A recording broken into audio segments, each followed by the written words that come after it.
మొదటి అధ్యాయము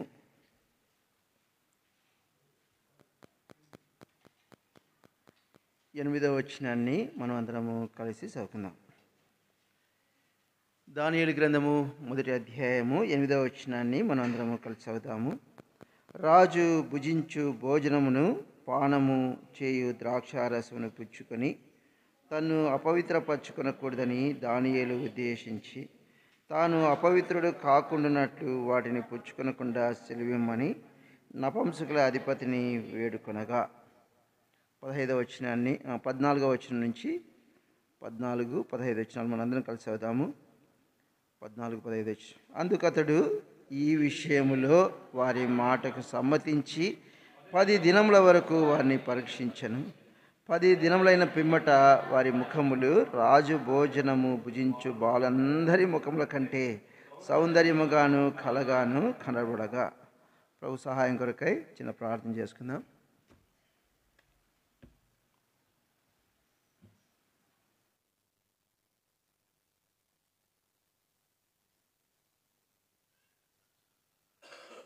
పరిశుద్ధుని తండ్రి, ప్రేమగల యేసు ప్రభువా, మీకు వందనములు స్తోత్రం చెల్లించి మేము ఆరాధించును పూజిస్తుంటున్నా. మా ప్రియ పరలోకపు తండ్రి, కేవలము నీ యందు నమ్మికుంచుట ద్వారా నీ యొక్క ఉచితమైన కృపతో నన్ను మమ్మలను నీతిమంతులుగా తీర్చిన దేవుడవు ప్రభువా, నీకు వందనములు స్తోత్రం చెల్లించి మేము ఆరాధిస్తున్నాను.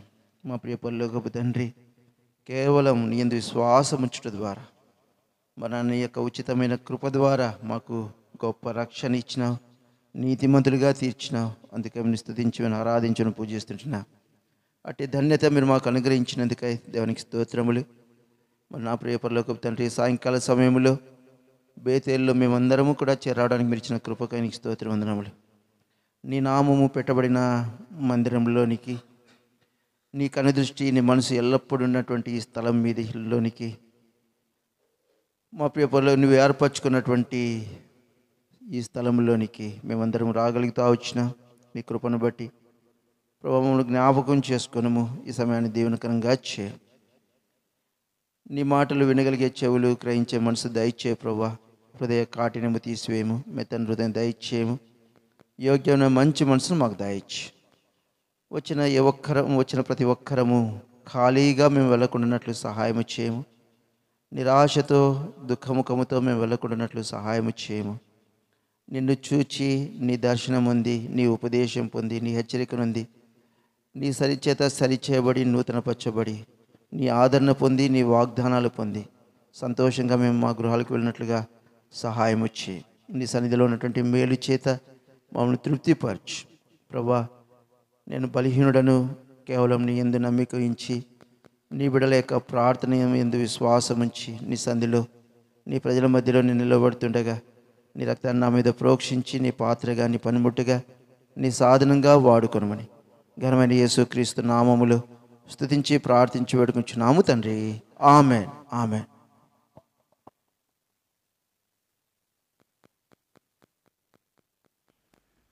గత వారము దానియేలు గురించి మనం ధ్యానిస్తూ వచ్చాం కదా. దానియేలు దేవునికి ఎలాంటి వాడిగా ఉన్నాడు? బహు ప్రియుడుగా ఉన్నాడు. దేవుడు సొలొమోను విషయంలో చెప్పినప్పుడు అక్కడ రాయబడుతుంది, సొలొమోను గురించి యెహోవాకు ప్రియుడు అని మాత్రమే రాయబడింది. కానీ దానియేలు గురించి చెప్పబడింది, దానియేలు ఎలాంటి వాడంట? దేవునికి బహుప్రియుడు. 3 సార్లు చెప్పబడిందనమాట. దానియేలు నీవు నాకు బహు ప్రియుడు. ఎంత మంచి సాక్ష్యము దానియేలు పొందుతూ వచ్చినాయి. మనం మత్తయి సువార్తలో కూడా మనం చూస్తూ వచ్చినట్లయితే, బలా నమ్మకమైన మంచి దాసుడా. ఏం మంచి మాట అది. ఎవరి గురించి అంటా వచ్చినాడు?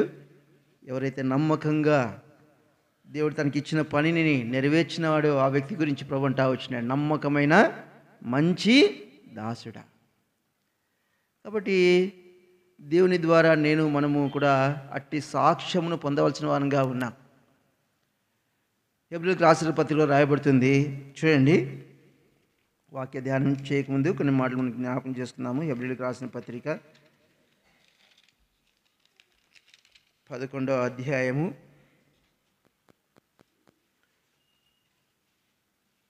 5వ వచనాన్ని మనం అందరం కలిసి చదువుదాము. విశ్వాసమును బట్టి హానోకు మరణము చూడకుండానట్లు కొనిపోబడెను. అతడు కొనిపోబడక మునుపు దేవునికి ఇష్టుడై ఉండెనని సాక్ష్యము పొందినాడు. తను కొనిపోబడక ముందు, తాను దేవుని యొద్దకు వెళ్ళక ముందు ఏం సాక్ష్యం పొందినాడంట? చెడ్డవాడని సాక్ష్యం పొందినాడా? దేవునికి ఇష్టుడై ఉండేనని సాక్ష్యము పొందినాడు. కాబట్టి దేవుని ప్రజలముగా మనము కూడా దేవుని చేత ఇట్టి సాక్ష్యమును మనం పొందవలసిన వారంగా ఉన్నాం. ఇది మనం ఎప్పుడు మనసులో మనకి ఇట్టి తీర్మానం మనం ఉండాలి. మనం చాలాసార్లు ఈ మనిషి మెచ్చుకోవాలని, అక్క మెచ్చుకోవాలి కదా, అన్న మెచ్చుకోలేదే, వాళ్ళు మెచ్చుకోలేదే, నా మంచితనాన్ని వాళ్ళు గుర్తెరగలేదే అని మనం అనుకుంటాం, బాధపడుతూ ఉంటాం, ఆయాసపడుతూ ఉంటాం, కృంగిపోతూ ఉంటాం. అయితే మనుషులు మనం మెచ్చుకున్నా మెచ్చుకోకపోయినా, మనుషులు మనను గుర్తించినా గుర్తించకపోయినా ఏం చేయాలి? మనము దేవుని ద్వారా సాక్ష్యం పొందాలి. ఏం సాక్ష్యం? దేవునికి మనము ఇష్టులము అని. కాబట్టి హానోకు తన జీవితంలో ఏం సాక్ష్యం పొందినాడు? దేవునికి ఇష్టుడు అని. కాబట్టి దానియేలు కూడా తన జీవితంలో దేవుని ద్వారా సాక్ష్యం పొందినాడు. ఏం సాక్ష్యం అది?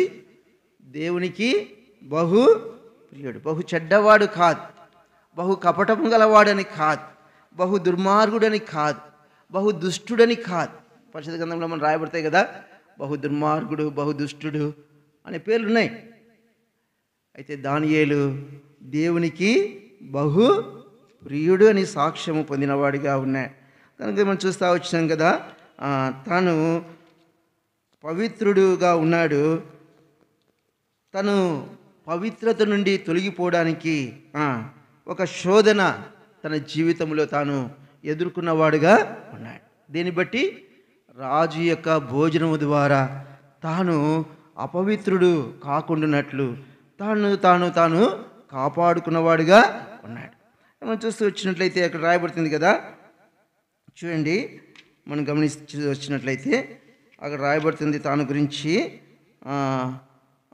భోజనము చేత తాను అపవిత్రపరచబడకుండునట్లు. అంటే భోజనం అనేది దేన్ని చూపిస్తుంది అంటే సహవాసాన్ని చూపిస్తుంది. చూడండి, ప్రకటన గ్రంథము 3వ అధ్యాయము, ప్రకటన గ్రంథము 3వ అధ్యాయము 20వ వచనం అందరం చదువుదామా? ఇదిగో నేను తలుపునొద్ద నిలుచుండి తట్టుచున్నాను. ఎవడైనాను నా స్వరము విని తలుపు తీసినడలా నేను అతని యొద్దకు వచ్చి అతనితో నేనును నాతో కూడా అతడును భోజనము చేయదు. కాబట్టి భోజనము దేన్ని చూపిస్తుంది అంటే సహవాసాన్ని చూపిస్తుంది. అయితే దానియేలు అక్కడ రాజు యొక్క భోజనాన్ని తృణీకరించిన వాడు అంటే ఏంటంటే ఆ సహవాసాన్ని నుండి తాను దూరముగా ఉన్నవాడు, లేకపోతే ఆ సహవాసము నుండి తాను ప్రత్యేకంగా ఉన్నవాడు. దేవుని వాక్యం రాయబడుతుంది, చూడండి, హెబ్రీయులకు రాసిన పత్రిక 7వ అధ్యాయము, హెబ్రీయులకు రాసిన పత్రిక 7వ అధ్యాయము 26వ వచనం చదవండి. నిర్దోషియు నిష్కల్మషుడును పాపులలో చేరక ప్రత్యేకముగా ఉన్నవాడు. యేసు ప్రభు ఎలాంటి వాడు అంటే పాపులలో చేరక ప్రత్యేకంగా ఉన్నవాడు. కాబట్టి దానియేలు రాజు భోజనము నుండి తాను ప్రత్యేకపరుచుకున్నాడు, లేకపోతే ఆ సహవాసము నుండి తాను ప్రత్యేకంగా ఉన్నాడు. చూడండి, ప్రభు కూడా అంటా వచ్చినాడు కదా, కొరింథీయులకు రాసిన 2వ పత్రిక 6వ అధ్యాయము 18వ వచనము చివరి మధ్య భాగం మనం చదువుతూ వచ్చినట్లయితే అక్కడ గమనించండి. కావున మీరు వారి మధ్య నుండి బయలువెడలి ప్రత్యేకముగా ఉండుడి, అపవిత్రమైన దానిని ముట్టకుడని ప్రభువు చెప్పుచున్నాడు. కాబట్టి వారిలో నుండి, వారి మధ్య నుండి మనం ఎట్లా ఉండాలంట? బయలువెడలి ప్రత్యేకముగా ఉండాలి. ప్రభువు ప్రత్యేకంగా ఉంటా వచ్చినాడు. ఈ లోకంలో తాను జీవించాడు, పాపుల మధ్య సంచారం చేస్తూ వచ్చినాడు, పాపులకు ఉపదేశం చేస్తూ వచ్చినాడు, పాపులకు స్వస్థతనిస్తూ వచ్చినాడు, వారికి బోధిస్తూ వచ్చినాడు. అదే సమయంలో తాను వారి క్రియలతో పాలివాడు కాకుండా ప్రత్యేకముగా ఉన్నాడు. కాబట్టి దానియేలు కూడా రాజు భోజనము చేత అంటే ఆ సహవాసము నుండి తన్ను ప్రత్యేకంగా ఉంటా వచ్చినాడు. చూడండి, రాయబడుతుంది నెహెమ్యా గ్రంథము ఎజ్రా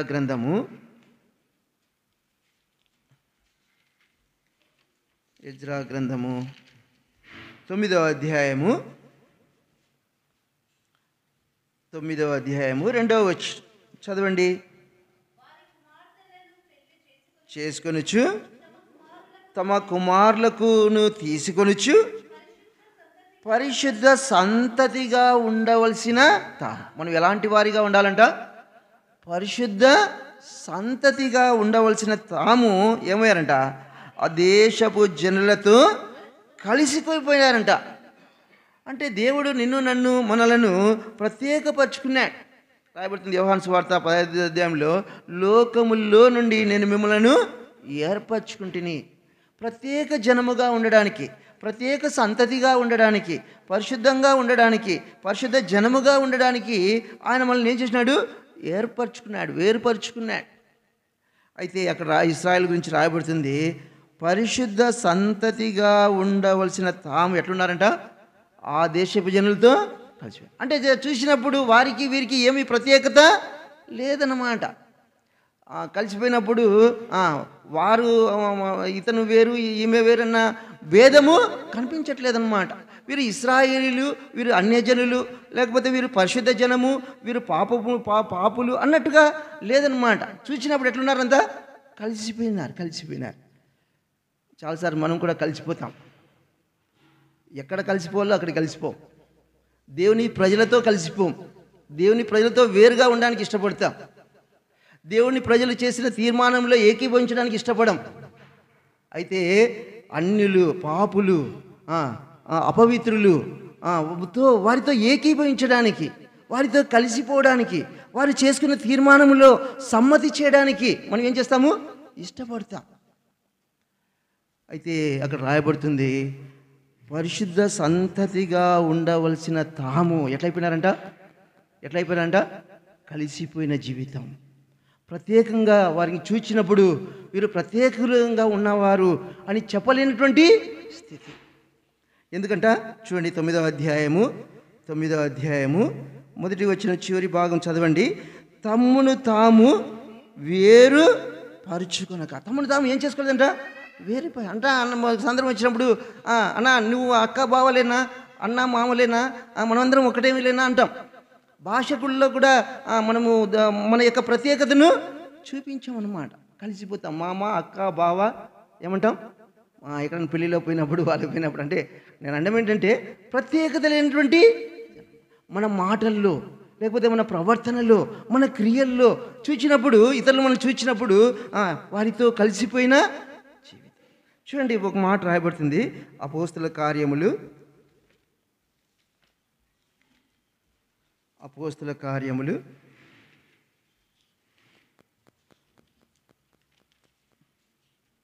వారు యేసుతో కూడా ఉన్నవారని. ఎక్కడ మాట్లాడబడుతుంది? 4వ అధ్యాయమా? అపోస్తల కార్యములు ఎక్కడమ్మా? చదువుమ్మా. అపోస్తల కార్యములు 4వ అధ్యాయం 13వ వచనం. వారు పేతురు యోహాన్ల ధైర్యమును చూచినప్పుడు వారు విద్య లేని పాములని గ్రహించి ఆశ్చర్యపడి వారు యేసుతో కూడా ఉండిన వారని గుర్తెరిగి. ఏమని చెప్తా ఉన్నారు వాళ్ళని? ఇప్పుడు ఏమంటా ఉన్నారు? అయ్యా, వీరు యేసుతో కూడా, వీరు యేసు ప్రభుతో కూడా కలిసిన వారు, వీరు యేసు ప్రభుతో ఐక్యపరచబడిన వారు, వీరు యేసు ప్రభుతో సహవాసం చేస్తున్నవారు అన్నట్టుగా వాళ్ళు గుర్తెరుగుతా వచ్చినారు. అయితే ఈ ఇశ్రాయేలీయులు తమ్మును తాము ఏం చేయలేదంట, ప్రత్యేకపరచుకునని జీవితం, తమను తాము వేరుగా ఉండనటువంటి జీవితం. ప్రభు అంటాడు కదా, మీరు వారిలో నుండి బయలువేడాలి. ఎట్లా ఉండాలా? ప్రత్యేకముగా ఉండడి.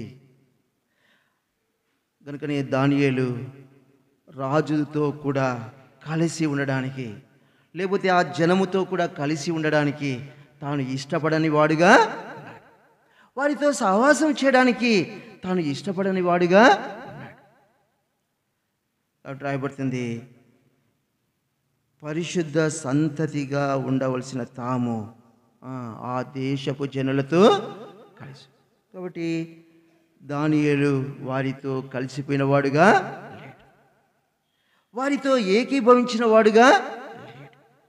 వారితో చెప్తారు కదా, ఏమంటారంటే సముద్రంలో చేప ఉంటుందంటే కానీ ఆ నీళ్ళు ఏం రావు, ఏం చెప్తారన్నమాట, ఉప్పు అంటుకోదు. ఎక్కడుంది ఆ చేప? సముద్రంలోనే ఉంది. సముద్రంలో ఏముంది? ఉప్పు ఉంది. కానీ ఆ చేపకి ఏం లేదు, ఉప్పు. అనగా మనం లోకంలో ఉన్నాం, అయితే ప్రత్యేకమైన జీవితం, మన క్రియలు, మన మాటలు, మన ఆలోచనలు, మన తలంపులు, మన పద్ధతి, మన తీరు. నేను గతంలో కూడా చెప్తా వచ్చినాను అనుకుంటాను. మా ఆఫీస్లో ఒక ఆమె పనిచేసేది. మీరు ప్రభుని నమ్ముకున్నారు కదా, మరి ఆ పద్ధతిలో ఉండండి అనేది అనమాట. ఆమె ఏమనేది, మీరు ప్రభుని నమ్ముకున్నారు కదా, ఆ పద్ధతిలో ఉండండి, మేము ఇక్కడ ఉన్నాం, ఈ పద్ధతిని మేము ఆచరిస్తాం. అంటే నన్ను బట్టి కాదు, ఒక ఆమె క్రిస్టియన్ అనమాట, ఆమెను బట్టి అని చెప్పేది. కాబట్టి తలంపు ఏంటంటే ఆ దేశపు జనులతో కలిసిపోయిన జీవితం. చూడండి, ఒక మాట జ్ఞాపం చేస్తాను. నిర్గమాకాండము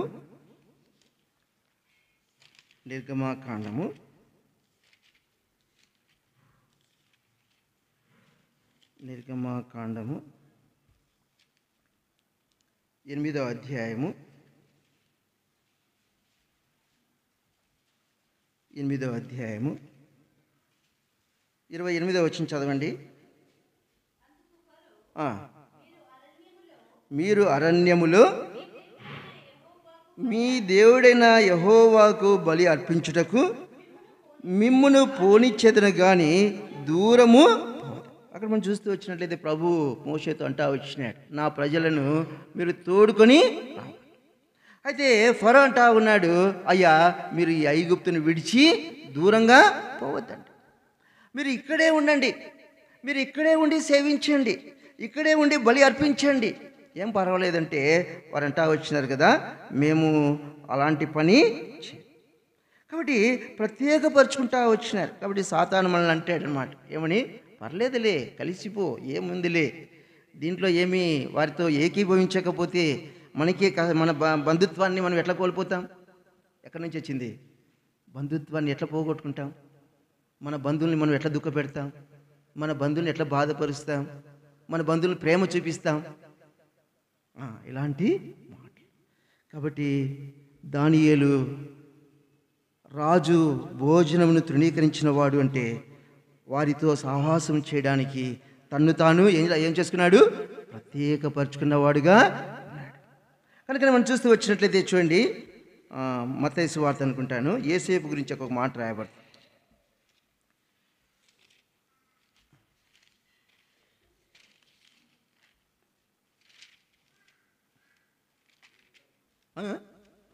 లూకా సువార్త 23వ అధ్యాయము 50-51 వచ్చిన చదవండి. లూకా సువార్త 23:50-51 వచ్చిన చదవండి. 50 వచ్చిన కూడా చదువుమా. యూదుల పట్టణపు సభ్యుడైన యోసేపు అని ఒకడు ఉండెను, అతడు సజ్జనుడును నీతిమంతుడనై ఉండి వారి ఆలోచనకును వారి చేసిన పనికిని సమ్మతింపక. చూడండి, యూదుల సమాజపు లేదా పట్టణపు సభ్యుడతను. అయితే మిగతా సభ్యుల యొక్క ఆలోచనలో లేకపోతే మిగతా సభ్యులు చేసిన తీర్మానములో తను ఏం చేయలేదు, ఏకీభవించని వాడుగా, తను ఆ పనిని సమ్మతింపని వాడుగా, ప్రత్యేకమైన జీవితాన్ని దేవుని చేత మనము కోరబడుతూ ఉన్నాం. కనుక రాయబడుతుంది కదా, పరిశుద్ధపరచబడి ఎలాంటి వారిగా ఉండడానికి, పరిశుద్ధులుగా ఉండుటకు మనం పిలువబడ్డాం. దేని కొరకు పిలువబడ్డాం? మనము పరిశుద్ధులుగా. కనుకనే దానియేలు తాను ఆ సహవాసము చేత తాను అపవిత్రపరచబడుకుంటున్నట్లు తను ఎలాగ ఉన్నాడు? ప్రత్యేకముగా. సహవాస దోషం ఏం చేస్తుందట? చెరుపుతుంది అన్నమాట. ఏం చేస్తుంది? చెరుపుతుంది. చెడ్డ నీళ్ళలో మంచినీళ్ళు పోస్తే ఏమవుతాయి? మంచినీళ్ళు కనిపిస్తాయా? ఏం కనిపిస్తాయా? మంచినీళ్ళు కనిపిస్తాయా? గలీజ్ నీళ్ళలో పోయి మనము ఎన్ని కుండల నీళ్ళు పోసినా కూడా మంచినీళ్ళు మనం తీసుకోగలమా బయటికి? చెడు నీళ్ళు ఏమైపోతాయి? ఆ నీళ్ళు కూడా కలిసిపోతాయి. చాలాసార్లు మనం అనుకుంటామంట, నేను ప్రత్యేకంగా ఉంటాలే, నేను ఖచ్చితంగా ఉంటాలే, వారితో పోయినా అక్కడికి పోయినా నేను ఎట్లుంటాను? చాలా ఖచ్చితంగా ఉంటాను అనుకుంటాం. ఏం చేస్తుంది? అయస్కాంతం ఏం చేస్తుంది? ఆగలాగేస్తుంది అన్నమాట. కనుకనే దానియేలు ఏమాత్రము కూడా ఆ సహవాసం చేయడానికి, లేకపోతే వారితో సహవాసం చేయడానికి తాను ఇష్టపడని వాడుగా. కాబట్టి దానియేలు రాజు భోజనము చేత తాను ఏం చేయబడలేదు? అపవిత్రపరచ. అనగా తన తీర్మానము ఎలాంటిది అంటే తాను అపవిత్రుడు కాకూడదన్నట్టుగా. ఇంకో విషయాన్ని మనం చూస్తూ వచ్చినట్లయితే, అపవిత్రుడు కాకుండాన్నట్లు అంటే తనలో ఒక భయం ఉంది. ఏమని? నేను అపవిత్రుని అయిపోతానేమో, నేను అపవిత్రపరచబడతానేమో. వైట్ డ్రెస్ వేసుకొని పోతే మనం ఎట్లుంటాం? ఎక్కడంటే అక్కడ కూర్చుంటామా? ఎక్కడంటే అక్కడ మనం పడుకుంటామా? ఏం చేస్తాం? మనము నిద్ర వస్తున్నా కూడా పడుకోం. ఎందుకు? మన వైట్ షర్ట్ ఏమైపోతుంది? మురికైపోతుంది, గలీజ్ అయిపోతుంది. భయం. పర్లేదు, నాకు కూర్చోలేదు, నన్ను అక్కడ పర్లేదులే అంటాం. ఎందుకు? దేన్ని బట్టి? మన యొక్క ఆ విలువైన వస్త్రాన్ని బట్టి. కాబట్టి దానియేలు కూడా తాను భయమును కలిగి ఉన్నాడు. ఏమని భయం? నేను అపవిత్రును అయిపోతానేమో. చూడక మాట రాయబడుతుంది కీర్తన గ్రంథము 4వ అధ్యాయము. కీర్తన గ్రంథము 4వ అధ్యాయం 4వ వచనం చదవండి. భయము నొంది పాపము చేయకూడదంటే ఏముండాలంట? మనలో భయం ఉండాలట. భయం అనేది ఏం చేస్తుంది? పాపము చేయనీయకుండా చేస్తుంది. ఏమని భయం? నా దేవుడు దహించు అగ్ని అయినటువంటి దేవుడు, నా దేవుడు రోషము గల దేవుడు, నా దేవుడు పాపమును సహించని దేవుడు, నా దేవుడు నేను పాపము చేస్తే నన్ను శిక్షిస్తాడు అన్న భయమును మనము కలిగి ఉండాలన్నమాట. కాబట్టి దానియేలులో ఏముంది? దేవుని భయం. ఎందుకు? నేను అపవిత్రునైపోతే దేవుని శిక్ష నా మీదికి వస్తుంది. చూడండి, దానియేలు గురించి మనం దావీదు గురించి మనం చూస్తూ వచ్చినట్లయితే అక్కడ రాయబడుతుంది కదా, దావీదు కీర్తన 51వ అధ్యాయము. దావీదు కీర్తన 51వ అధ్యాయము 10వ వచనం చదవండి. దేవా నా యందు శుద్ధ హృదయము కలదు. అంటే ఏమని? తన హృదయం ఏమైపోయింది? అపవిత్రత అయిపోయింది. తను అపవిత్రపరచబడ్డా. తను పాపము చేసి దేవునికి ఇష్టము కానిది చేసి తాను అపవిత్రుడైపోయాడు. కాబట్టి తాను ప్రభుని అడుగుతా ఉన్నాడు, ప్రభువా నాకు శుద్ధ హృదయమును దయచి. కాబట్టి పాపము చేయకుండానట్లు మనము దేవుని భయమును కలిగిన వారంగా ఉన్నాం. భయమును కలిగి జీవించవలసిన వారంగా ఉన్నాం. కనుక రాయబడుతుంది లూకాసు వార్తలో. చూడండి, లూకాసు వార్త 2వ అధ్యాయము. లూకాసు వార్త 2వ అధ్యాయము 1వ అధ్యాయము 50వ వచనం చదవండి. లూకాసు వార్త 1వ అధ్యాయము 50వ వచనం. ఆయనకు భయపడు వారి మీద ఆయన కనికరము తరతరములు ఉంటుందంట. దేవుని కనికరము ఎవరి మీద ఉంటా ఉంది? ఎవరి మీద? దేవునికి భయపడు వారి మీద. ఏమని భయం? నేను అపవిత్రునైపోతే, నేను పాపము చేసినట్లయితే, దేవునికి ఇష్టము కానిది నేను చేసినట్లయితే దేవుని శిక్ష నా మీదికి వస్తుంది. దేవుని ఉగ్రతకు ఎవరు నిలవగలడు? దేవుని కోపములకు ఎవరు నిలవగలడు? కాబట్టి దానియేలు దేవుని భయమును యోసేపు గురించి అంటాడు కదా, నేను ఇట్టి ఘోరమైన దుష్కార్యము చేసి, చూడమాట చదవండి, ఆదికాండము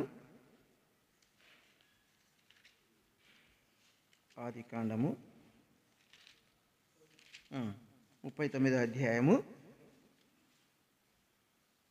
చదవండి అన్నమాట.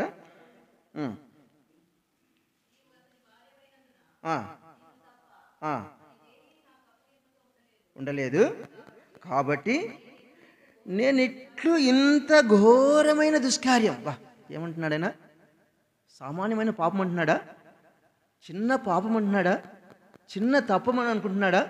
ఏమనుకుంటున్నాడు? అది ఘోరమైన దుష్కార్యం చేసి దేవునికి విరోధముగా పాపము కట్టుకొందునని తన యజమానుని భార్యతో.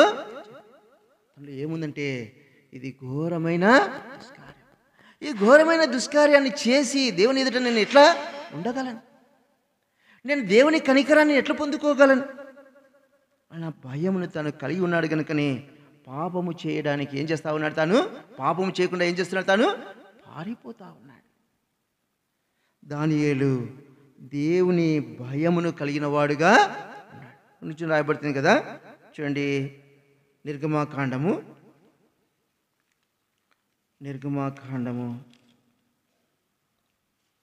1వ అధ్యాయము,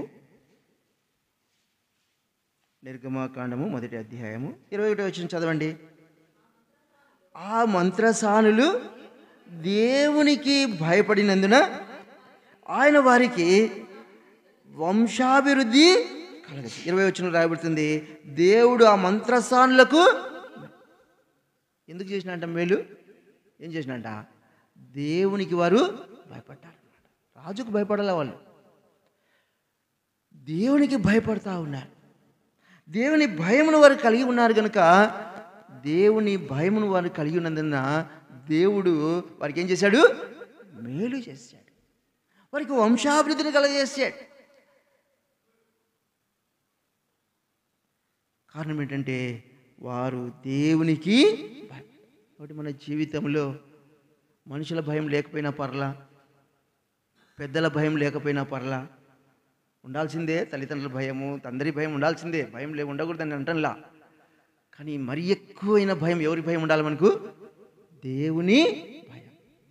ఏమని? నేను ఘోరమైన దుష్కార్యము చేసి నేను ఎట్లు కట్టుకుంటున్నాను, నేను ఎట్లు దేవుని సన్నిధిలో నిలబడగలను? దానియేలు దేవుని భయమును కలిగిన వాడుగా ఉన్నాడు. ఇంకా మనం చూస్తూ వచ్చినట్లయితే చూడండి, కీర్తన గ్రంథము 73వ అధ్యాయము, కీర్తన గ్రంథము 73వ అధ్యాయం 1వ వచనం చదవండి.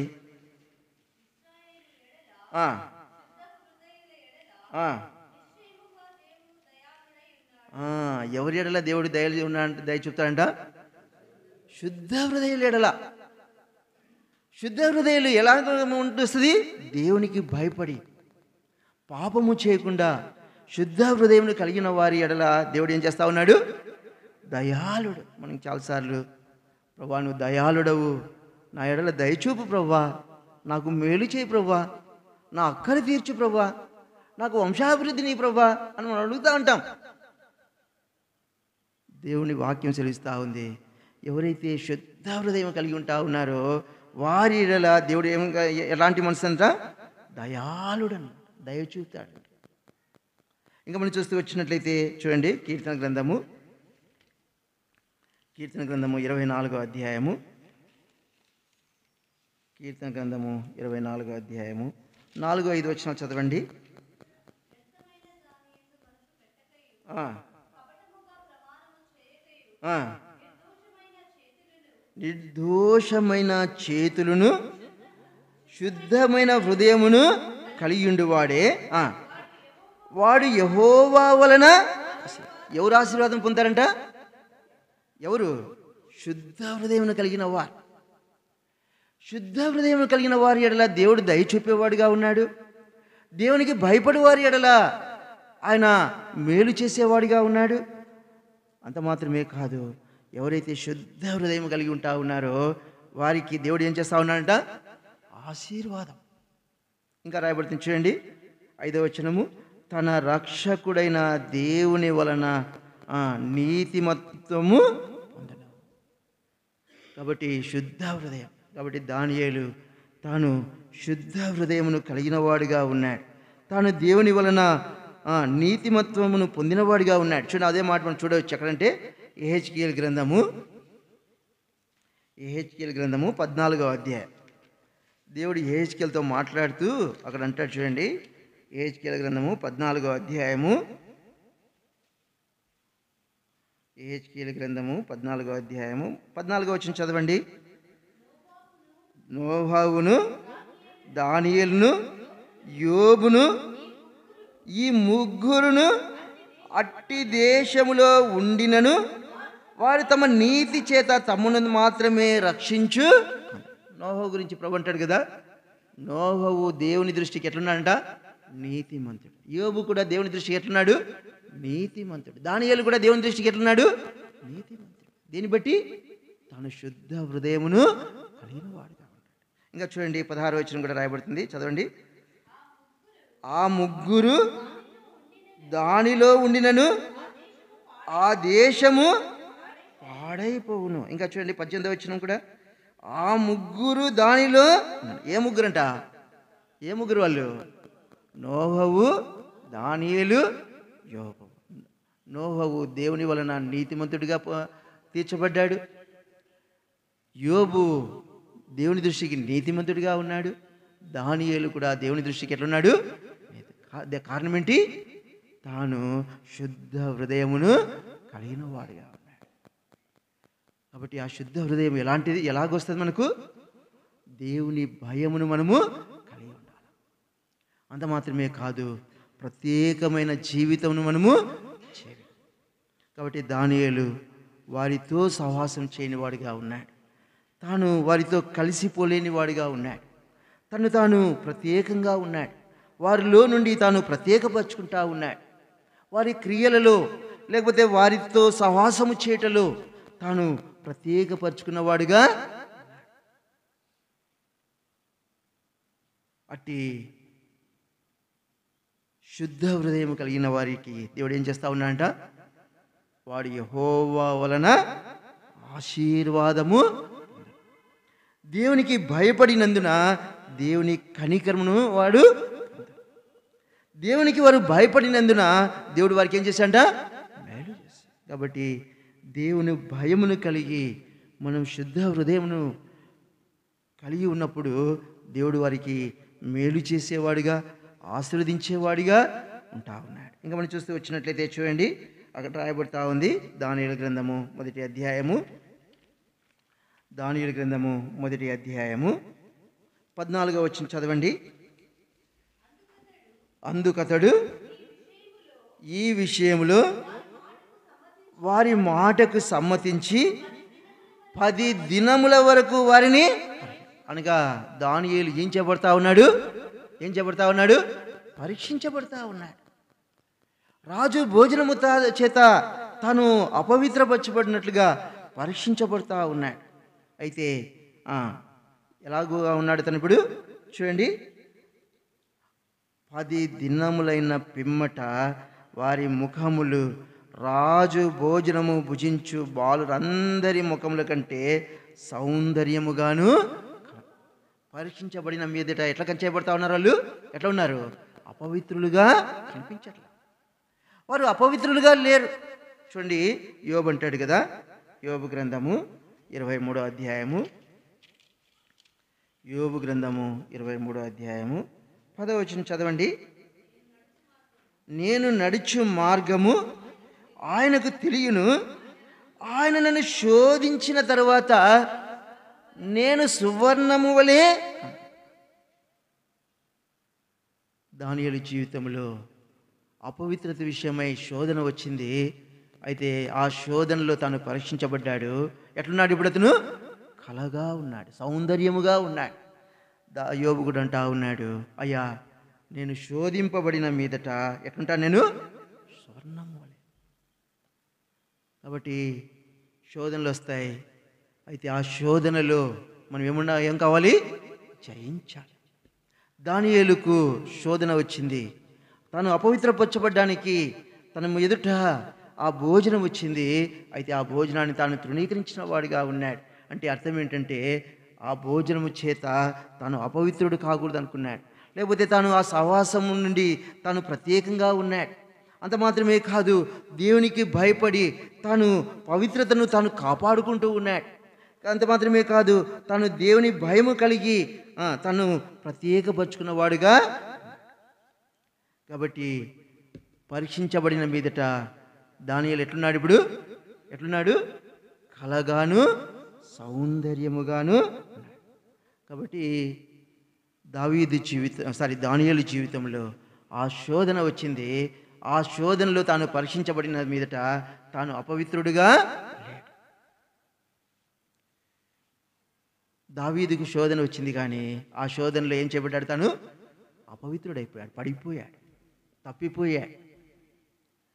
ఆ శోధనలో నుండి తాను తప్పించుకోలేకపోయినాడు.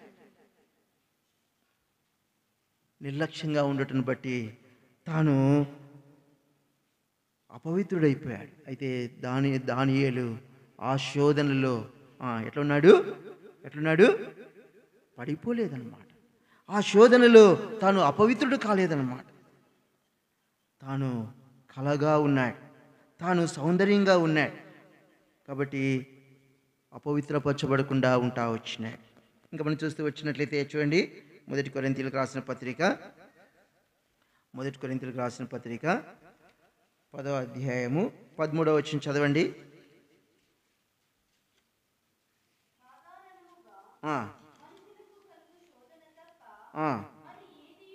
మరి ఏది మీకు సంభవింపలేదు.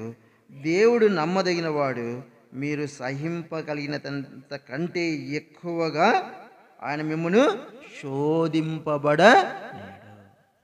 ప్రభువుకు తెలుసు మనం ఎంతవరకు తట్టుకుంటాం. డాక్టర్ కూడా మెడిసిన్ ఇచ్చేటప్పుడు చూస్తాడు, ఎంతవరకు ఈ వ్యక్తి తట్టుకోగలడు, ఎంత ఇంజెక్షన్ ఇస్తే ఈ వ్యక్తి తట్టుకోగలడు.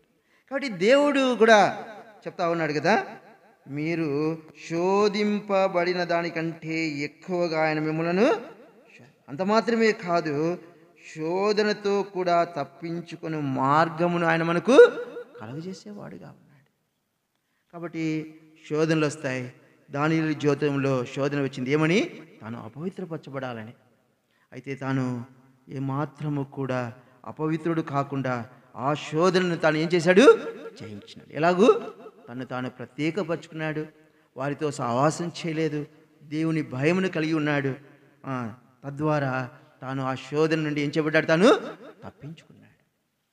కాబట్టి మనము కూడా ఆ శోధన నుండి మనం తప్పించుకోవాలంటే ఏం చేయాలి? వారితో మనం కలిసిపోకూడదు, వారిలో ఏకీభవించకూడదు. చాలా ముచ్చాలు చెప్తారు కదా, బురద దగ్గర పోతున్నప్పుడు, ఎనుము దగ్గర, పశువు దగ్గర పోతున్నప్పుడు ఏం చేస్తారు? చాలామంది ఏం చేస్తారు? దాని దగ్గరికి పోతారా? ఏం చేస్తారు? దూరంగా పోతారు. ఎందుకు? ఒక్కసారి అది తోకతో అట్లనిందంటే చాలు, ఆ పశువుని చూసి ఏమవుతారు? దూరం అయిపోతారు. ఎందుకు? నేను అపవిత్రుడు కాకూడదు. ఎందుకు అపవిత్రుడు కాకూడదు? మన దేవుడు పరిశుద్ధుడు. మన దేవుడు పాపమును సహించని దేవుడు, దహించు అగ్ని అయినటువంటి దేవుడు. కాబట్టి తాను ప్రత్యేకంగా ఉండటం బట్టి, దేవుని భయమును కలిగి ఉండటం బట్టి, వారితో సహవాసం చేయని కారణాన్ని బట్టి తాను పవిత్రతను కాపాడుకున్నాడు. కాబట్టి నేను మనము కూడా పవిత్రతను ఎలా కాపాడుకోగలము? వారిలో నుండి మనం ప్రత్యేకంగా ఉండటం బట్టి, వారితో సహవాసం చేయకుండా ఉండటం బట్టి, వారితో కలిసిపోకుండా ఉండటం బట్టి, లేకపోతే దేవుని భయం కలిగి ఉండటం బట్టి మనం పరిశుద్ధతను కాపాడుకోగలం. రెండోది గమనించి చూస్తూ వచ్చినట్లయితే చూడండి, రాయబడుతుంది యోబు పరీక్షించబడిన మీదట. రాయబడుతుంది చూడండి, యోబు గ్రంథము 42వ అధ్యాయము. యోబు గ్రంథము 42వ అధ్యాయము 12వ వచనం చదవండి.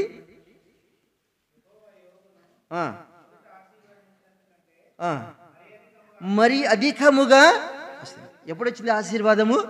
తాను పరీక్షించబడ్డాడు.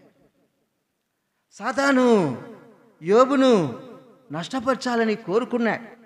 యోబు నోటి నుంచి ఏ పాపము యోబు ఏ పాపము చేయలే. కనుక దేవుని ద్వారా అధికమైన ఆశీర్వాదాన్ని తాను పొందినాడు. ఎప్పుడు? దేవుని చేత శోధింపబడిన మీదట తాను సువర్ణం వలె కనబడ్డాడు. కనుక దేవుడు యోబును మొదట ఆశీర్వదించింది కంటే అధికముగా యోబును దేవుడు ఇంకా మనం చూస్తూ వచ్చినట్లయితే చూడండి, దానియేలు గురించి కూడా రాయబడుతుంది. దానియేలు గ్రంథము మొదటి అధ్యాయం. దానియేలు గ్రంథము మొదటి అధ్యాయము 20వ వచనం చదవండి.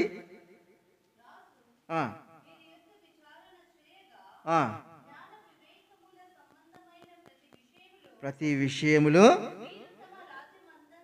తన రాజ్యం అందంతటి నుండి శకున గాండ్ర కంటేను గారడీ విద్య గల వారందరికంటేను 10 అంతలు శ్రేష్ఠులని.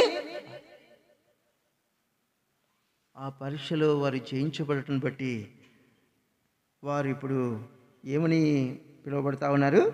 10 అంతల శ్రేష్ఠులు. ఆ శోధనను వారు జయించినాడు గనక 10 అంతల శ్రేష్ఠులుగా తాను పిలువబడతా వచ్చినాడు. దీన్ని బట్టి దేవుడు అతనికి ఏమి ఇచ్చినట? జ్ఞాన వివేకుల సంబంధమైన ప్రతిదీ, అంటే అధికమైన జ్ఞానాన్ని దేవుడు వారికి ఇస్తూ వచ్చినాడు. చూడండి, ఎవరికి ఇస్తాడంట? ప్రసంగి గ్రంథము 2వ అధ్యాయం. ప్రసంగి గ్రంథము 2వ అధ్యాయము 26వ వచనం చదవండి.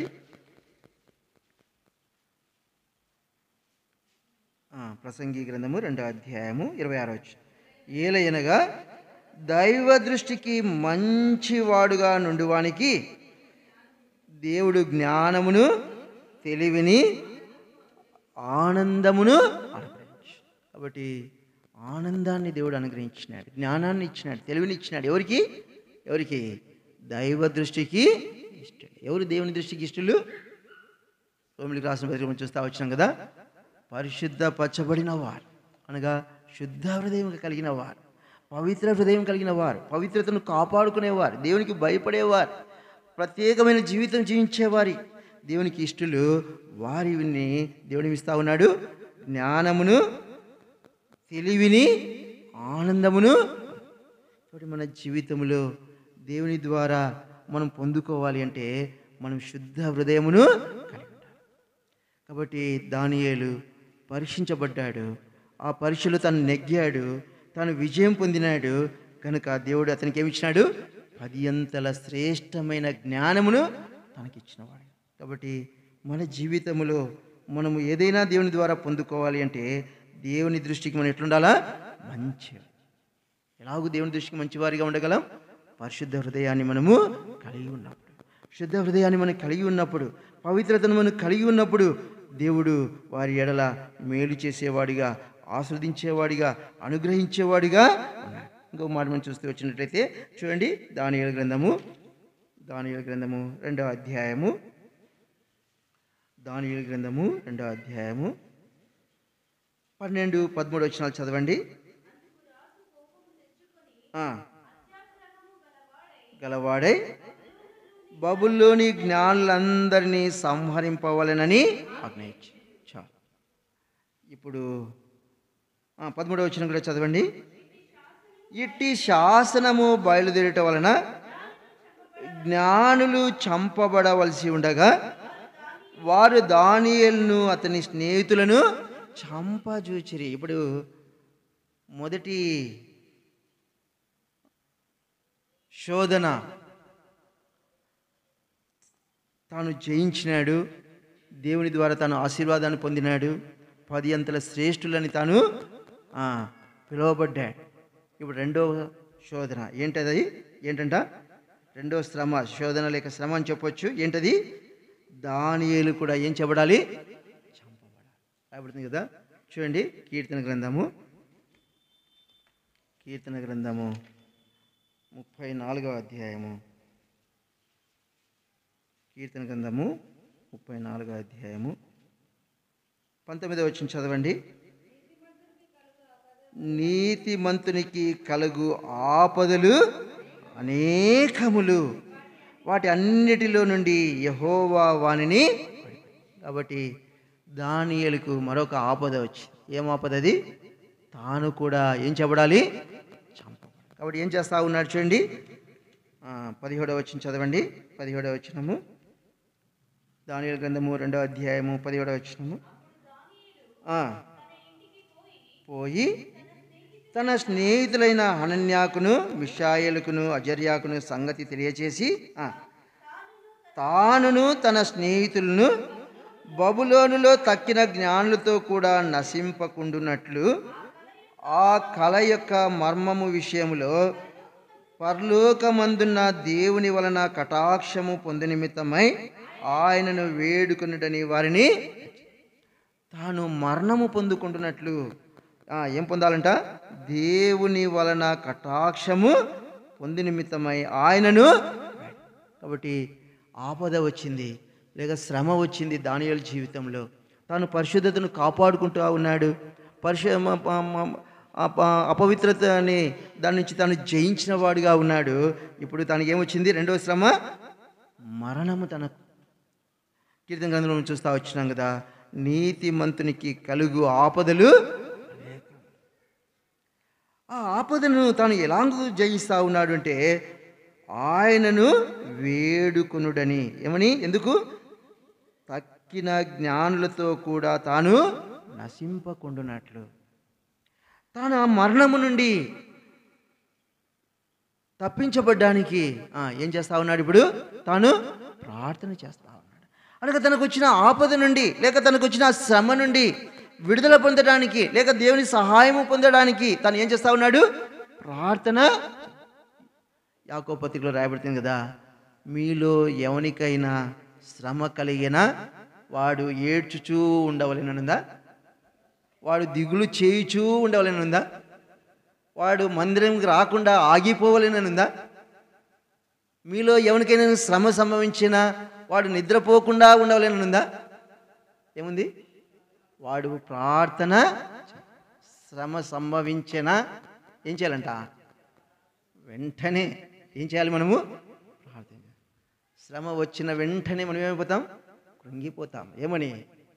దేవుడే నాకు ఇది పరిస్థితి ఇవ్వాలనా? నాకే ఈ శ్రమ ఇవ్వాలనా? నాకే ఇవ్వాలనా? అదేదో మనం ఏదో దాని నుండి ప్రత్యేకంగా ఉన్నట్టుగా. యోహాను సువార్త రాయబడుతుంది కదా, లోకములో మీకు ఏం కలుగుతుందంట? శ్రమ. ప్రభా నాకు చెప్పావు లోకంలో మీకు శ్రమ ఉందని. కాబట్టి ఈ శ్రమ వచ్చింది. ఈ శ్రమ నుండి, ఈ ఇబ్బంది నుండి లేకపోతే ఈ పోరాటము నుండి నన్ను రక్షించు అని మనం ఏం చేయాలి? ప్రభును వేడుకో. కాబట్టి దానియేలుకు ఆపద వచ్చింది లేకపోతే ఆ శ్రమ వచ్చింది. ఏం చేస్తా ఉన్నాడు? తాను ప్రార్థన చేస్తా ఉన్నాడు. మనకి తెలిసిన విషయమే. ఎస్తేరు గ్రంథము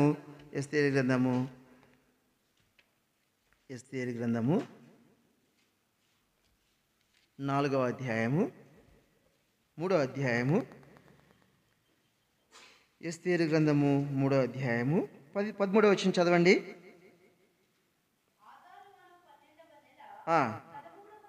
దినమందు గమనించండి. యవనులేమి, వృద్ధులేమి, శిశువులనేమి, స్త్రీలనేమి, యూదులందరినీ ఒక్క దినమందే పొత్తిగా నిర్మూలము చేసి వారి సొమ్ము కొలపుచ్చి కొమ్మని తాకీదులు అంచెవారి చేత రాజ్య సంస్థానులన్నిటికీ. శత్రువు సాతాను యొక్క కోరిక ఏంటి? శిశువులను కూడా వదిలిపెట్టాడు. శిశువులు, యవ్వనులు, వృద్ధులు, స్త్రీలు, యూదులందరూ ఏం చేయాలంట? యూదులందరినీ ఏం చేయాలంట? ఒక్క దినమే సంహరించాలన్నమాట. కనుకనే మొర్దెకై ఏం చేస్తా వచ్చినాడు? గోనె పట్ట కట్టుకొని ప్రార్థన చేస్తా వచ్చినాడు. ఎస్తేరు కూడా ఉపవాసం ఉండి ప్రార్థన చేస్తా వచ్చి. కాబట్టి ఆ మరణము నుండి, లేక ఆ శ్రమ నుండి, లేకపోతే ఆ కష్టము నుండి, ఆ ఇబ్బంది నుండి మనము తప్పించబడాలి అంటే ఏం చేయాలి? మనము ప్రార్థన చేయాలి. కాబట్టి యూదులందరి మీదకి మరణం వచ్చింది. వారు ఏం చేశారు? దేవుని విడిచి వెళ్ళిపోయినారా? ఎందుకు సేవించలే ప్రభా? ఇస్రాయేల్ అంట వచ్చినారు. ఏమని? ఫరో దండెత్తి వచ్చినప్పుడు ఏమన్నారు? అయ్యా నీ ఎంట మేము రాం, తిరిగి ఎక్కడికి వెళ్తాం?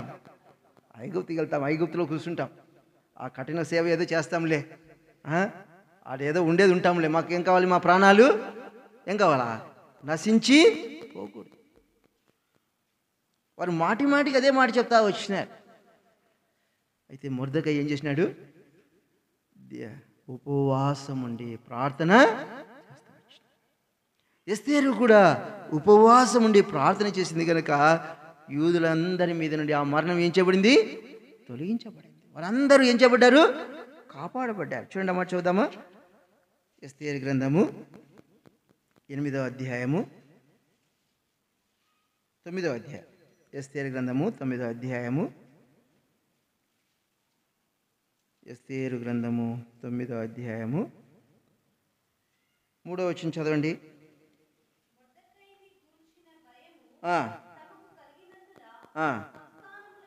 సంస్థానముల యొక్క అధిపతులను, అధికారులను, ప్రభువులను, రాజు పని నడిపించే వారిని యూదులకు సహాయం చేశాడు. యాక్చువల్గా యూదులు ఏం చేయబడాలా? సంహరింపబడాలి. అయితే ఇప్పుడు ఏం చేస్తూ ఉన్నారంటే అందరూ యూదులకు ఏం చేస్తూ ఉన్నారు? సహాయం చేస్తూ ఉన్నారు. దీన్ని బట్టి వారు ప్రార్థన చేయటం బట్టి, ఉపవాస ప్రార్థన చేయటం బట్టి.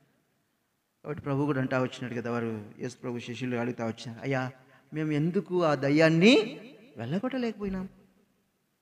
ఎందుకు అంటే, ఇందరూ మేము దయ్యాలను వెళ్ళగొట్టినాం కదా, ఇప్పుడు మేము ఎందుకు ఈ దయ్యాన్ని వెళ్ళగొట్టలేదు అంటే ప్రభు అంటాడు కదా, ఉపవాస ప్రార్థన వల్లనే. కాబట్టి చాలాసార్లు కొన్ని చిన్న ప్రార్థనలతోనే పోతాయి. ఒకరోజు ప్రార్థన చేస్తేనే పోతాయి. ఒకరోజు ప్రార్థన చేస్తేనే మనకు సహాయము వస్తుంది.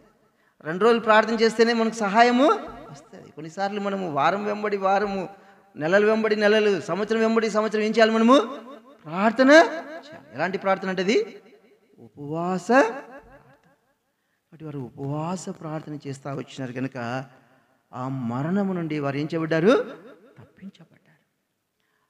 శత్రువు తీసుకొచ్చిన ఆ మరణము నుండి వారు తప్పించబడ్డారు. ఇంకా మనం చూస్తూ వచ్చినట్లయితే చూడండి, అపోస్తుల కార్యములు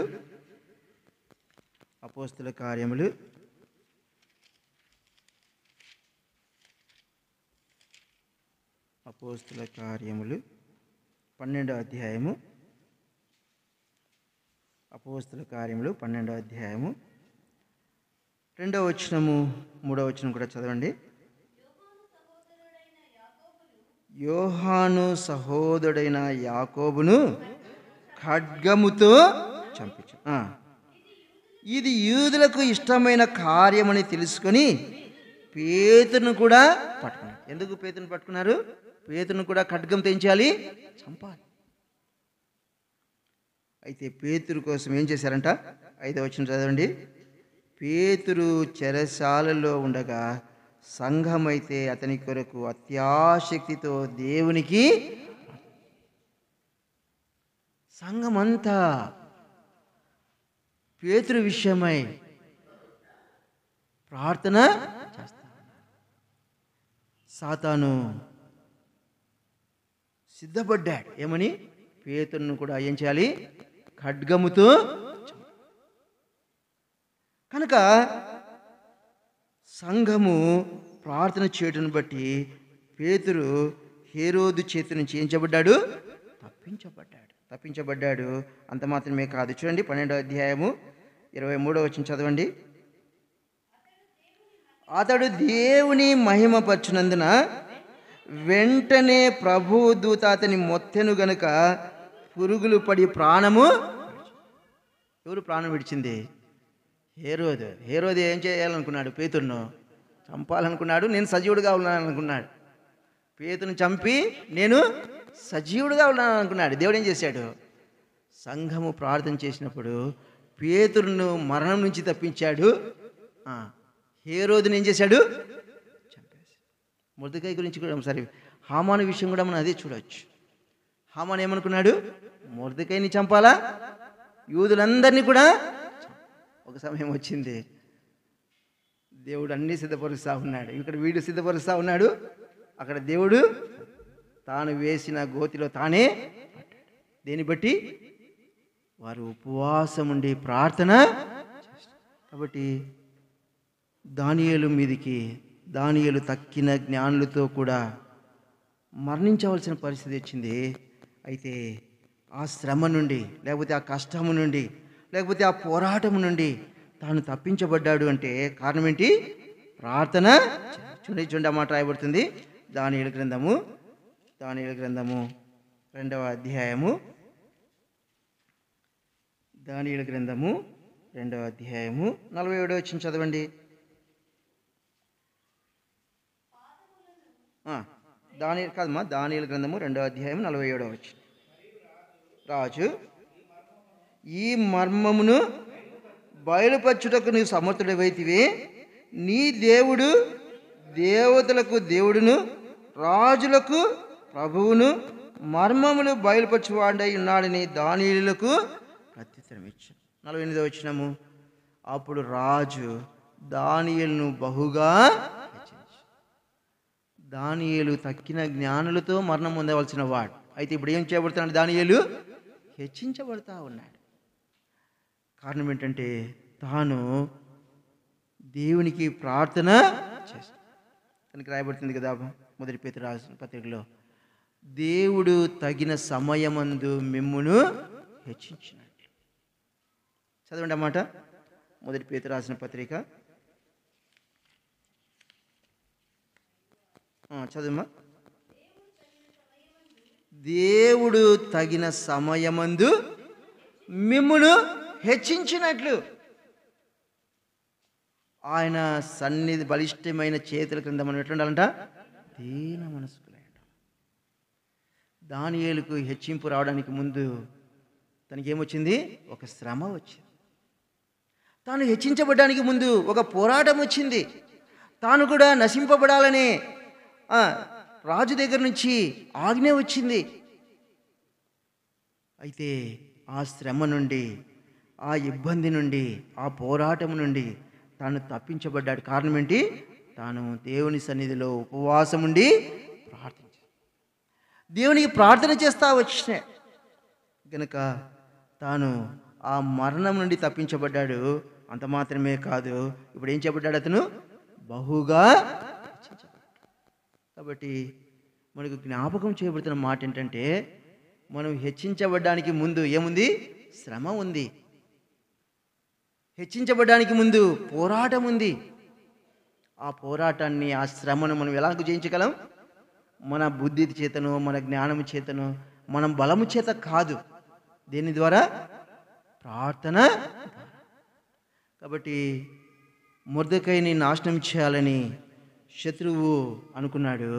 అయితే వారు ఆ మరణం నుంచి తప్పించబడ్డానికి కారణం ఏంటి? వారు ఉపవాసం ఉండి ప్రార్థన చేశారు. యూదులలో ఏ ఒక్కరు కూడా సంహరించబడలేదు. దానియేలు కూడా ఆ మరణమును నుండి తప్పించబడ్డానికి కారణం ఏంటంటే ప్రార్థన. దేవునికి వాక్యం రాయబడుతుంది కదా, నీతిమంతునికి కలుగు ఆపదలు అనేకమైన ఆపదలు ఉంటా ఉన్నాయి. మరి ఈ ఆపదల నుండి మనము తప్పించబడాలంటే కారణం ఏంటి? సొల్యూషన్ ఏంటి? ప్రార్థన, ఉపవాస ప్రార్థన. ఒకటి ఒక సహోదరుడిగా నేను మీతో చెప్తా ఉన్నాను. వారానికి 2 సార్లు ఉపవాసం ఉండడానికి ప్రయత్నం చేయండి. మీకు పరిస్థితులు మంచిగా ఉండొచ్చు, ఎటువంటి ఇబ్బందులు లేకపోయి ఉండొచ్చు. అయితే వారానికి 2 రోజులు ఉపవాసం ఉండడానికి ప్రయత్నం చేయండి. ఎందుకు ఆ మాట అంటానంటే, ప్రభు అంటాడు కదా, శాస్త్రుల నీతి కంటేను పరిశీల నీతి కంటేను మీ నీతి అధికము కాని ఎడల. వారి నీతి ఎలాంటిది? వారానికి 2 రోజులు ఎట్లా ఉంటారంట వాళ్ళు? ఉపవాసం ఉంటారంట. అంటే ఉపవాసం ఉండటం ద్వారా మనం మేలు పొందుతాం. శ్రమ వచ్చినప్పుడే అని కాదు, ఇబ్బంది వచ్చినప్పుడే అని కాదు. చాలాసార్లు మనము బీపీలు షుగర్లు రాకూడదని ఏం చేస్తుంటాం? వచ్చిన తర్వాత మనం జాగ్రత్త పడతామా? రాకముందే జాగ్రత్త పడతామా? రాకముందే జాగ్రత్త పడతాం, అవునా కదా? బీపీ రాకూడదన్నా, నాకు షుగరు రాకూడదు అని ఏం చేస్తాంటాం మనము? ముందే ప్రికాషన్స్ తీసుకుంటాం. కాబట్టి శ్రమ, ఇబ్బంది, పోరాటం అనేది రాకముందే మనం ఏం చేయాలా? జాగ్రత్త పడాలి. కాబట్టి వారానికి 2 రోజులు ఉపవాసం ఉండి ప్రార్థన చేయడానికి ప్రయత్నం చేయండి.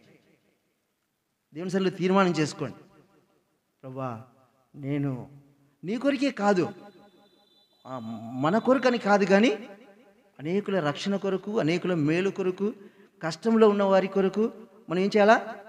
ప్రార్థన చేయాలి. ఇప్పుడు నెహమ్యా ఉన్నాడు, తనకి ఏమైనా కష్టం ఉందా? అధికారిగా ఉన్నాడు, ఊనే రాజు దగ్గర పోయి గిన్నె అందించాలా, కూర్చోవాలి, అంతే. ఆయనకి ఏమైనా వేరే పనే లేదు, వేరే కష్టమే లేదు. రాజు భోజనం చేసేటప్పుడు మాత్రమే రావాలా, ఆ గిన్నె అందించాలా, రాజు భోజనం చేసి వెళ్ళిపోతే తను కూడా వెళ్ళిపోవడం, ఇంకేం వేరే పనే లేదు. అయితే ఏం చేసినాడు ఆయన? ఉపవాసం ఉండి ప్రార్థన చేశాడు. కాబట్టి నెహమ్యా గురించి ఏం చెప్పబడింది? దేవుడు ఏమని సాక్ష్యం ఇచ్చినాడు? యూదులకు క్షేమము కలుగజేయవాడు. ఏం చేసేవాడంట? యూదులకు ఏం చేసేవాడంట? ఆయన కష్టపెట్టేవాడు కాదు, యూదులకు ఇబ్బంది పెట్టేవాడు కాదు, యూదులకు శ్రమ పెట్టేవాడు కాదు. ఎలాంటి వాడైనా క్షేమం కలిగజేసేవాడు. మన గురించి కూడా సాక్ష్యం రావాలా, ఆ సహోదరి ఉండిందన్నా, ఆ సహోదరుడు ఉండేవారన్నా, మా కోసము ప్రార్థన చేసినారు, మా తల్లి మా కోసం ప్రార్థన చేసింది, మా తండ్రి మా కోసం ఉపవాసం ఉండి ప్రార్థన చేసినారు, మా తల్లి మా దేవుని సన్నిధిలో కన్నీళ్లు విడిచినారు, మేము రాత్రిలో మేల్కొని మేము బాత్రూమ్కి వెళ్ళేటప్పుడు చూసినాం, మా తల్లి బాధ మా ప్రార్థన చేసింది మేము చూసినాం, మా తండ్రి మేల్కొని ఉపవాసం ఉండి ప్రార్థన మేము చూసినాం, దాని ద్వారా మేము ఆస్వాదించబడ్డాం అని ఏం చెప్పాలి? మన పిల్లలు చెప్పాలన్నమాట. మన గురించి వారి సాక్ష్యం చెప్పాలి. తలంపు ఏంటంటే, ఉపవాస ప్రార్థన ద్వారా దానిలో ఏం చెప్పబడ్డాడు? చేయించినాడు. కాబట్టి ముగించబోతున్నాను. ఒక సహోదరుడిగా మీకు సలహా ఇస్తా ఉన్నాను, ఉపవాసం ఉండి ప్రార్థన చేయండి. మాకేం కష్టాలు లేవులేనా, మాకేం వద్దులే అంటే నేనేం చెప్పలేను. ఆకాను గురించి చెప్పబడుతుంది, అయ్యా నువ్వు మాకు ఎందుకు శ్రమ పెట్టించినావు? ఆకాను చేసిన పాపము ఇశ్రాయేలుకి అందరికీ ఏమొచ్చింది? అపజయం వచ్చింది. అయితే నెహెమ్యా ఎలాంటి వాడిగా ఉన్నాడు? ఇశ్రాయేలులకు క్షేమం. కాబట్టి సంఘానికంతా క్షేమం కలగకపోయినా మన ఇంటికన్నా మనం క్షేమం కలిగేసుకుందాం. మన ఇంటికైనా మనము దేవుని వాక్యం రాబడుతుంది కదా, యెరూషలేము క్షేమము కోరి ఏం చేయాలంట? ప్రార్థన చేయాలి. ఎలాంటి ప్రార్థన? 2 మాటలతో కాదు, ప్రభువా కాపాడు నాయనా, సార్వత్రిక సంఘంలో క్షేమం దయచేయని కాదు. నెహమ్యా ఎట్లా చేసినాడు? కూర్చుండి దుఃఖముతో ఉపవాసం కూర్చున్నాడు అనమాట. కూర్చుండిపోయినాడు, దేవుని సన్నిధిలో కూర్చున్నాడు. దేవుని కనికరం వచ్చేంత వరకు, దేవుని జాలి వచ్చేంత వరకు, దేవుని దయ వచ్చేంత వరకు, రాజు హృదయం మార్చబడేంత వరకు తను ఏం చేసినాడు? కూర్చుండి ఉపవాసముతో. కాబట్టి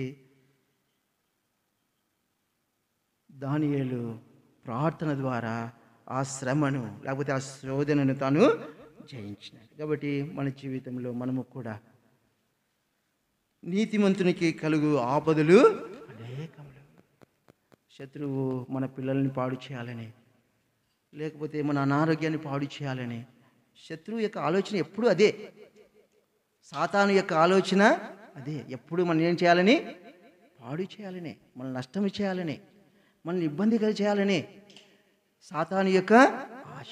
అది యేసు ప్రభు వారు జన్మించినప్పుడు కూడా ఆ దినాల్లో అందరికీ ఏమొచ్చింది? హేరోదు ఏం చేసినాడు? చిన్న పిల్లలను సైతం ఏం చేసినాడు? చంపేసినాడు. చెప్పేసినాడు. కాబట్టి మరణము తప్పించుట యెహోవా వశం. కాబట్టి ఎలాగూ తప్పించబడ్డారు వాళ్ళు? దేన్ని బట్టి ప్రార్థన చేయడం. కాబట్టి ప్రభు అంటాడు కదా పేతురుతో, సాతాను మిమ్మును కోరుకున్నాడు. ఏం చేసినాడ? కోరుకున్నాడు. ఎందుకని? జల్లించడానికి, నాశనము చేయడానికి, మనల్ని చెదరగొట్టడానికి, మనల్ని పాదుడు చేయడానికి కోరుకుంటాడు సాతాను అన్నమాట. అయితే ప్రభు అంటాడు, నేను మీ కొరకు తండ్రిని వేడుకుంటున్నాను. ఆయన మన కొరకు వేడుకుంటున్నాడు కాబట్టి, ఆయన మన కొరకు తండ్రి కృపాసనకు వచ్చి జ్ఞాపకం చేస్తున్నాడు. కనుకనే మనం ఏం చేయబడుతున్నాము? కాపాడబడుతున్నాం. కనుకనే యేసు ప్రభు శిష్యులు అన్నారు, ఏమని? ప్రభువా, ప్రార్థన చేయటం మాకు కూడా నేర్పించయ్యా. మేము అంతసేపు ప్రార్థన చేయలేకపోతా ఉన్నాం. నువ్వేమో అక్కడికి పోతావు, గంటలు గంటలు ప్రార్థన చేస్తూ ఉన్నావు. మేము కొద్దిసేపు మోకాల మీద ఉంటేనే మాకేమొస్తుంది? నిద్ర వచ్చేస్తూ ఉంది, ఆవలింపులు వస్తూ ఉన్నాయి, తూడు వచ్చేస్తూ ఉంది. మాకు కూడా ప్రార్థన చేయట నేర్పించు. కాబట్టి ముగించబోతా ఉన్నాను. దానియేలు ప్రార్థన ద్వారా ఆ శోధనను, ఆ శ్రమను చేయించినాడు. కాబట్టి మనము కూడా ఆ శోధన, మనకు వచ్చే శ్రమను మనం చేయించాలంటే మనం ఏం చేయాలా? ప్రార్థన చేయాలి. వచ్చినప్పుడు చూస్తాంలేనా, ఇంకా మాకు రాలేదు, మేము బాగున్నామంటే నేనే మీకేం చెప్పలేను. కానీ తీర్మానం చేసుకోండి. ఇవాళ మీ మంచి కోసమే చెప్తున్నాను. వారానికి ఎన్ని రోజులు ఉపవాసము? 2 రోజులు. అంటే మరి ఉపవాసం ఉన్నానని చెప్పి ఊర్లో తిరుగుకుంటూ ఆ ఇంట్లో ఉండండి కాదు. దేవుని సన్నిధిలో నిష్ఠతో ప్రార్థన చేయి, దేవుడు సహాయం చేస్తాడు. ఒకరోజు మీ పిల్లలు కావచ్చు, మీ బంధువులు కావచ్చు, మీ స్నేహితులు కావచ్చు, సంఘం కావచ్చు, సాక్ష్యం ఇస్తారు. ఫలానా సహోదరి మా కోసం ఏం చేసింది? ప్రార్థన చేసింది. నేను కొన్నిసార్లు విన్నప్పుడు నేను కూడా తీర్మానం చాలా చేసుకుంటామంటే, కొంతమంది చనిపోయినప్పుడు వాళ్ళ పిల్లలు చెప్తా ఉంటారు, మా పిల్లలు మా తల్లి మా కోసం ఏం చేసింది? ఉపవాసం ఉండి ప్రార్థన చేసిందన్న, కన్నీళ్ళు విడిచిందన్న. మేము మధ్యరాత్రిలో లేచి చూసినప్పుడు మా నాన్న ప్రార్థన చేసింది మేము చూసామన్న, మా రూమ్లో, నాన్న రూమ్లో. మన గురించి మన పిల్లలు చెప్పాలన్నమాట. మన గురించి మన పిల్లలు ఏం చెప్పాలా? మా నాన్న ప్రార్థనను బట్టి, మా అమ్మ ప్రార్థనను బట్టి మేము కాపాడబడ్డాం, మేము ఆశీర్వదించబడ్డాం, మేము ఈ స్థితిలో ఉన్నాం, మేము తప్పించబడ్డాం, సాతాను చేతుల నుంచి మేము విడిపించబడ్డాం, కాపాడబడ్డాం. కారణం ఏంటి? మా తల్లి ప్రార్థన, మా తండ్రి ప్రార్థన, లేకపోతే మా సంఘ ప్రార్థన. నేను చెప్పగలను. నేను విసుక్కునేవాడిని మా నాన్న మీద, ఎందుకు నువ్వు నా గురించి అందరికీ చెప్తా ఉంటావు, ఎందుకు చెప్తావు, వాళ్ళు ఏమైనా మేలు చేస్తారా అని.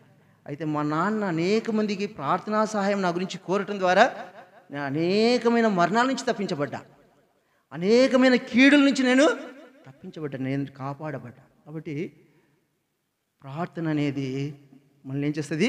కాపాడుతుంది. కాబట్టి ప్రార్థన ద్వారా మనము శ్రమను, ఇబ్బందిని, కష్టమును మనము జయించగలం. దేవుడు మనకు అలాగూ సహాయం చేయగలరు.